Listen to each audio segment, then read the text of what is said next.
Pemirsa, para Yowana utawi kaum milenial kekantenang pacang kedaut manah antuk kain tradisional Bali sekadi endak kuyadin batik, yening kain tradisional inucap kejangkepin antuk modifikasi anutin tren ritepengan mangkin. Punika mawinan kewegedan tur kreativitas pengrajin dahat kebuatang sejroning mijilang desain anut ring manah para Yowanani.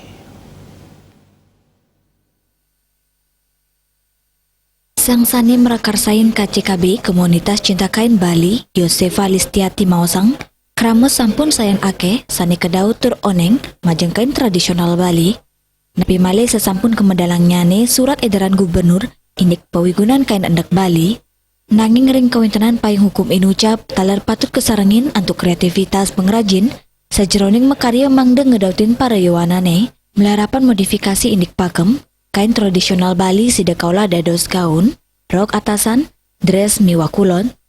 Kaptiang pengrajin sida nincapang kreasi untuk ngeraksa turmaning lestariang kain Bali. Kaum milenial sangat bisa memakai kain Bali dengan dimodifikasi berbagai macam. Jadi bisa dimodifikasi rok bisa, kulon, gaun, atasan segala macam bisa. Jadi kaum milenial jangan terpaku pada kain kunonim, kain lama bukan. Kain itu bisa kita modifikasi, kain bisa dimodifikasi dengan kain lainnya yang menjadi lebih modern seperti itu. Jadi ayo semangat kaum muda untuk memakai kain muda, karena siapa lagi kalau bukan kita yang mencintai kain lokal. Tidak mungkin. Itu yang Yosefa ngawawahin kebijakan anyar ngeninin indik pemergin surat edaran Gubernur Bali nomor 4 warse kali tali selikur inucap kejantenang mungkas selah anyar.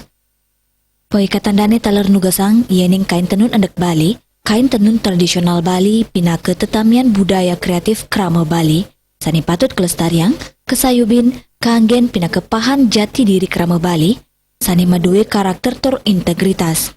Kaptiang kain tradisional Bali sida munggo dados primadona ring Bali, Agus Diatmika Bali.